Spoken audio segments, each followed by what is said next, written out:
पाकिस्तान के कई social media accounts की तरफ से एक्स पर पिक्चरें सर्कुलेट हो रही है जिसमें लिखा है बिफोर एंड आफ्टर और कह रहे हैं कि हमने अमृतसर पंजाब एयरबेस को डैमेज किया था। And to do some kind of a damage control, now fake images, fake satellite images are being sent out all across X and social media to show some kind of devastation in India's Punjab. इन्होंने एक missile मारने की कोशिश की थी दिल्ली में, वो ये मार ना सके, उन्होंने रास्ते में गिरा दिया। लेकिन हिंदुस्तान के ड्रोन्स कराची, लाहौर, इस्लामाबाद में दंदनाते रहे पूरे पाकिस्तान में। भारत 4-5 दिन मिसाइल मारता रहा, हमें हमारी एयर बेसिस को निशाना बनाता रहा। बर्री फौज ने क्या जवाब दिया भारत को, ये मुझे बताएं। क्योंकि अगर आवाम को पता चल गया कि हमारे अपने 6 एयर बेसिस हिट हुए हैं तो ये जो एब्सोल्यूट विक्ट्री का नैरेटिव मुनीरा मिस्त्री बेच रहा है। और पाकिस्तान की सिक्योरिटी एस्टैब्लिशमेंट की तरफ से ये बार बार बात रिट्रेट की गई है कि अगर भारत ने पानी रोकने की कोशिश की तो हम उसको एक्ट ऑफ वॉर समझेंगे। बिल्कुल, उन्होंने बेसिस को टारगेट करके डेमोन्स्ट्रेट की अपनी कैपेबिलिटी। ये घबरा गए। उसके अलावा उससे पहले इनके 9 कैंप्स को उन्होंने टारगेट किया जहां 100 के करीब लोग उन्होंने मार डाले। फील्ड मार्शल आसिम मुनीर उन्होंने तो एक कहा था, उनसे मंसूब एक फिक्रा है कि पाकिस्तान तो एक ट्रक है और पत्थर से भरा हुआ, और इंडिया जो है वो एक शाइनिंग मर्सिडीज है। वॉशिंगटन पोस्ट की सैटेलाइट इमेजरी अगर देखें, अगर उसको आप देखें तो पता चलता है कि 10 मई को इंडियन स्ट्राइक से कम 6 पाकिस्तानी एयरफील्ड्स को ठीक ठाक किस्म का नुकसान पहुंचा। लेकिन पाकिस्तानियों की बहादुरी सिर्फ किताबों में होती है और सिर्फ डायलॉग्स में होता है, सबूत और कुछ भी नहीं।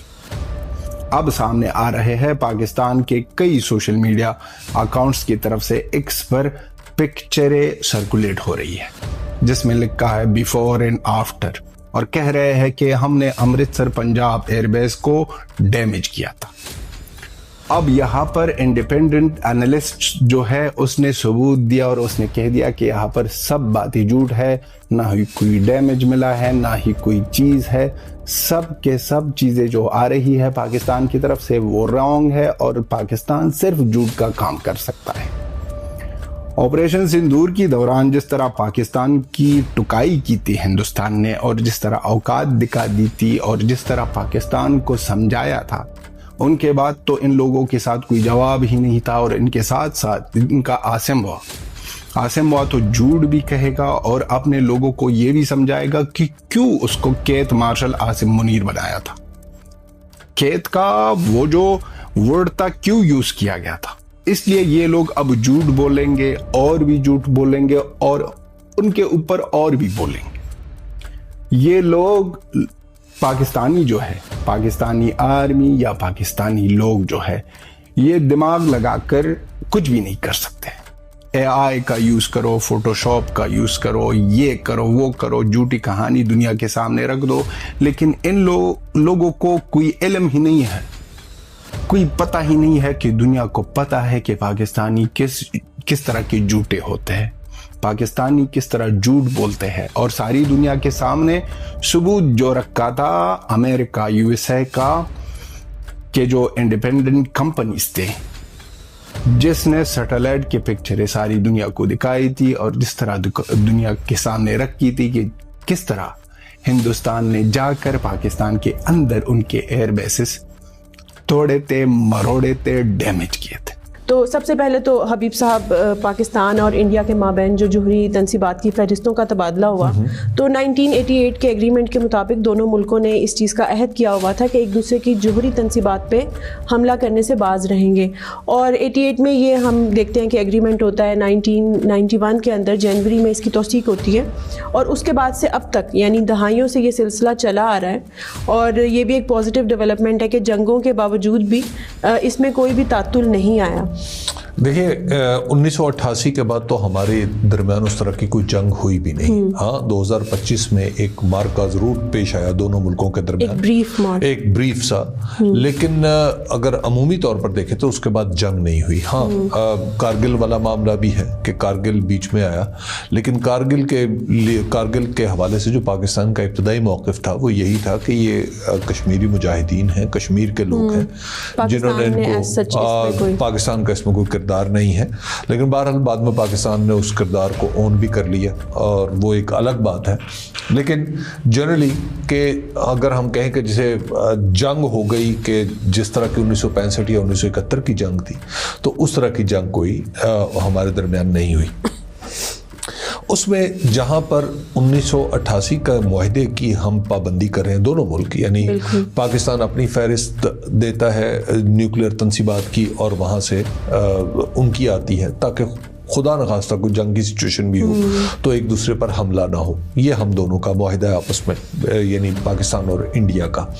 तो ये तो है कि सिक्योरिटी दोनों की जो न्यूक्लियर इंस्टॉलेशंस हैं उनकी, उसकी वजह क्या है? उसकी वजह ये नहीं है कि एक दूसरे से मोहब्बत की वजह से एक दूसरे को बचाना है।